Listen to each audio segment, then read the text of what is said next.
Hola, muy buenas. Bienvenidos a otro vídeo de la serie Aprender Octave, en el que en esta ocasión os voy a presentar los vectores y las matrices y las operaciones básicas que con ellos vamos a trabajar habitualmente en cálculos y programas. Tanto vectores como matrices tienen funciones más específicas que no vamos a ver todas en este vídeo. Pero bueno, para esas funciones puedo dedicar vídeos específicos o incluso podéis consultar también el manual propio de Octave, pero ya partiendo de la base que vais a aprender en el vídeo que os voy a desarrollar. Para empezar, voy a limpiar la ventana de comandos. Para ello me voy a la opción editar y selecciono la opción limpiar la ventana de comandos. Y así disponemos de más espacio para ir introduciendo las instrucciones con las que os voy a ir poniendo los ejemplos para explicaros el contenido del vídeo. Voy a empezar por definir tres vectores con los que luego vamos a ir haciendo una serie de operaciones. Por ejemplo, para definir un vector de tres componentes en formato fila, lo voy a hacer mediante la variable u y para ello le asigno a esa variable una estructura de componentes que se deben introducir entre los signos del corchetes. Por lo tanto, abro un corchete e introduzco las tres componentes separadas mediante espacios o mediante comas. En esta ocasión lo voy a hacer mediante espacios. Por ejemplo, el vector menos 2, 3, 1. Clico en Enter y nos devuelve pues bueno, el resultado de la asignación a la variable, el vector menos 2, 3, 1. Voy a hacerlo ahora en una segunda ocasión para definir un segundo vector que llamaré v. Pero para que veáis la otra opción que tenemos a la hora de introducir vectores en formato fila, lo voy a hacer separando las componentes mediante el signo coma. En este caso voy a definir, por ejemplo, el vector 4, 0, menos 3. Y tenemos un segundo vector definido. Voy a definir un tercer vector, voy a llamarle w, pero ahora lo voy a hacer en formato columna. Para ello las tres componentes las voy a separar mediante el signo del punto y coma. Por lo tanto, abro un corchete, me invento una componente, por ejemplo, 1, punto y coma, 7, punto y coma, menos 2. Y ahora, como podéis ver, el vector ha adoptado el formato columna. Si quiero invocar, porque necesito acceder a una de las componentes del vector, simplemente debo indicarlo con su posición entre paréntesis. Por ejemplo, imaginemos que queremos recuperar la primera componente del vector u, pues deberíamos teclear u, paréntesis, 1 para marcar la posición, la primera componente, cierro el paréntesis, clico en Enter y nos devuelve Octave la posición, el valor de la posición 1 del vector u, que es menos 2, como podéis apreciar, aquí o aquí. Si, por ejemplo, quisiera la segunda del vector w, que el resultado debería darnos 7, pues introduciría w, paréntesis, 2, cierro el paréntesis, clico en Enter y efectivamente nos devuelve el valor de la segunda componente del vector w. Si, por ejemplo, quiero crear un vector de, por ejemplo, 7 componentes, da igual, las que sean, inicializado ya con valores 0, pues lo podría hacer, voy a hacerlo con el vector que llamaré a, mediante la instrucción ceros. Pero esta instrucción tiene dos argumentos. El primero nos dice cuántas filas tiene la estructura que voy a crear. Como quiero crear un vector fila, voy a darle el valor 1 a la primera componente, y como quiero que ese vector fila tenga 7 componentes, es decir, 7 columnas, voy a introducir al segundo argumento el valor 7. Y entonces, si os dais cuenta ahora, nos ha creado un vector de 1, 2, 3, 4, 5, 6 y 7 componentes, todas ellas ya inicializadas al valor 0. El tener que introducir dos componentes a la instrucción ceros es porque realmente es una instrucción que se aplica para crear matrices. Y entonces, si la queremos reutilizar para inicializar vectores, debemos introducir el primer argumento con valor fijado a 1. Si el vector quisiéramos que fuera columna, pues es obvio que deberíamos hacer lo contrario. Ceros, yo en esta ocasión voy a darle 4 al valor del primer argumento y 1 al segundo, y estamos creando un vector columna inicializado todo el vector a ceros, porque el segundo argumento, de ceros es 1 y el primero es 4.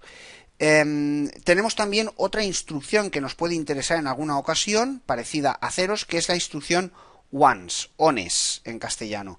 Esa instrucción nos permite, voy a reutilizar la variable a, hace lo mismo que la instrucción ceros, pero la inicialización es a 1. Por ejemplo, ones 1, voy a poner 4, y si os dais cuenta, pues el resultado ha sido un vector de 4 componentes en formato fila y todas ellas inicializadas a valor 1. Eso es lo que nos hace la sentencia o la instrucción ones. También es una instrucción que vamos a poder usar en matrices. ¿Operaciones que podemos hacer con vectores? Pues podemos sumar vectores.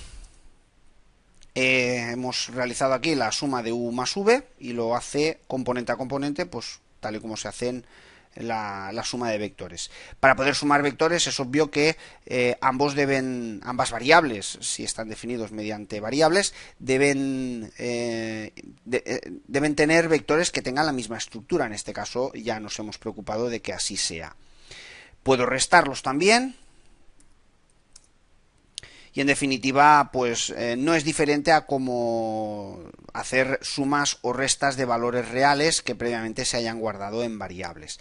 Puedo hacer también el producto escalar, pero para realizar el producto escalar, que lo vamos a hacer mediante el signo del asterisco, el primer factor debe ser en formato fila, por ejemplo el u, y el segundo debe ser formato columna, por lo tanto voy a elegir el w para hacer el ejemplo.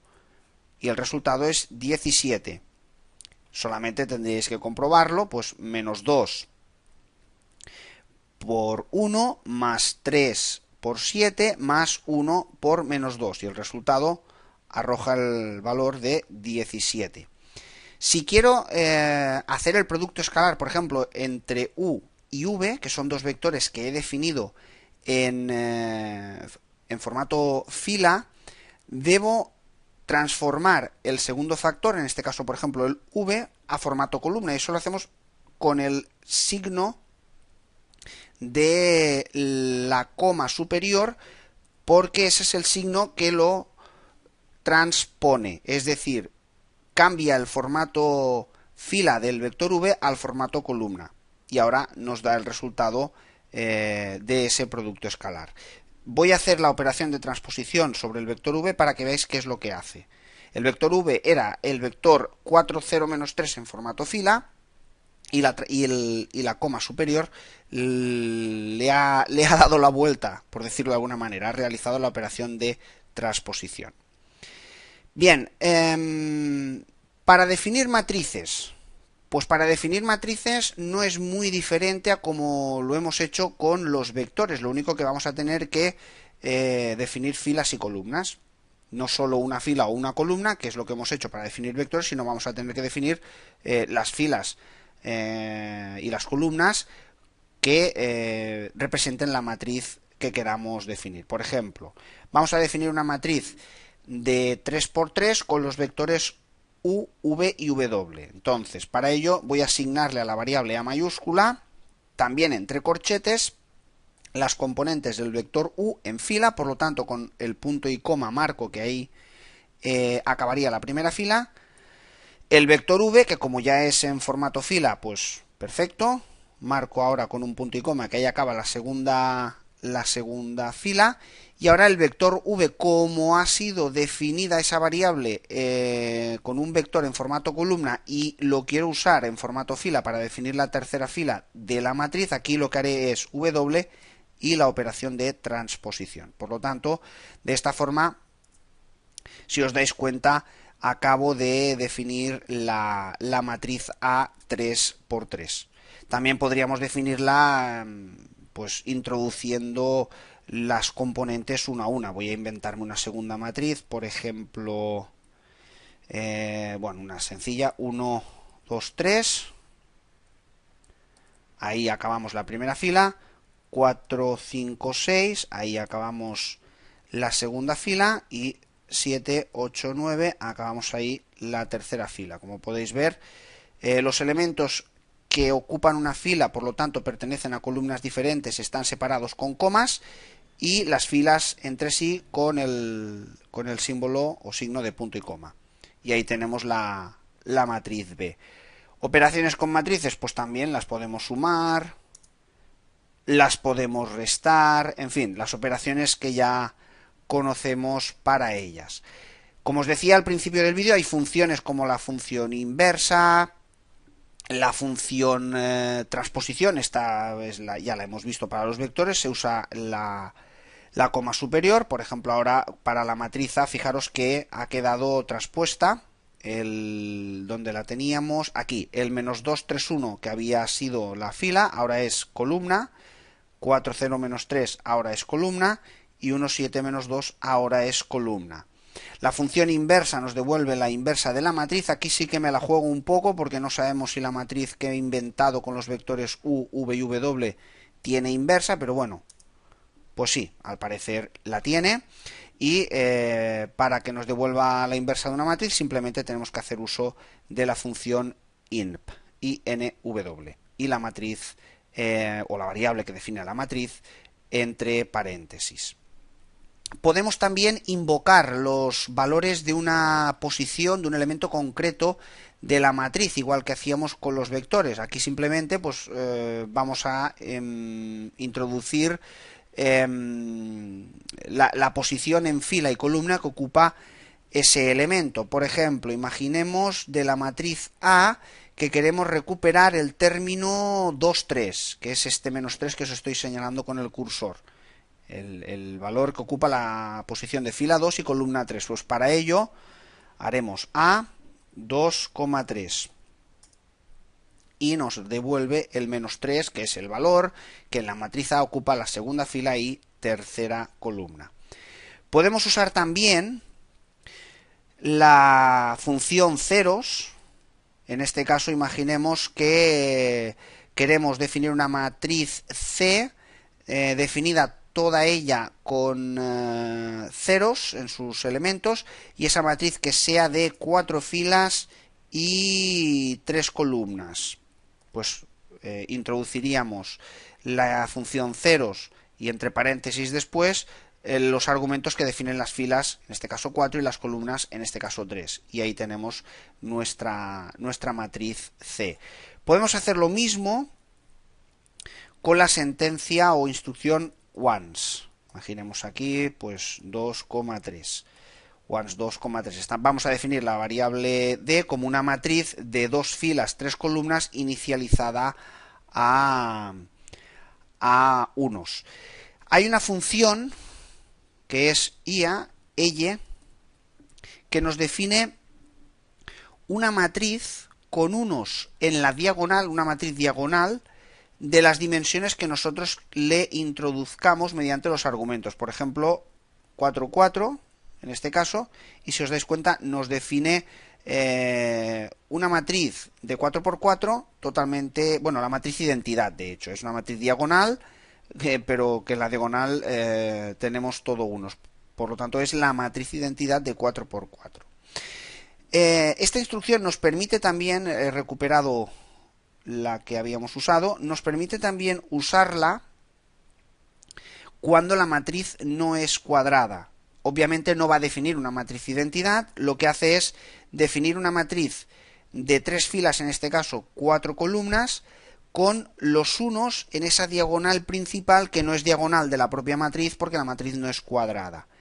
Es decir, cumple el mismo requisito o con la misma funcionalidad que para matrices cuadradas, pero no genera una diagonal porque esa matriz no es cuadrada, pero sí la inicializa a ceros, excepto en esa diagonal principal, o lo que llamaríamos esa diagonal principal, que son valores 1 con los que la inicializa. Y bien, bueno, pues hasta aquí os he querido presentar cómo definimos vectores, cómo definimos matrices, las operaciones más elementales que podemos usar, aunque como os digo, hay una larga lista en la biblioteca de funciones de Octave que bueno, deberían repasarse de forma detenida porque están dedicadas también a matrices, una buena cantidad de ellas. El objetivo era ese, presentaros cómo definirlas, cómo invocar valores concretos de un vector o de una matriz y esas operaciones básicas. Os espero en próximos vídeos donde iremos abordando otras tipologías de estructuras de datos, cómo definir funciones, etcétera. Si os ha gustado el vídeo, os sería de agradecer que lo compartierais y os recomiendo, si consideráis interesante la serie, pues que os suscribáis al canal. Hasta la próxima.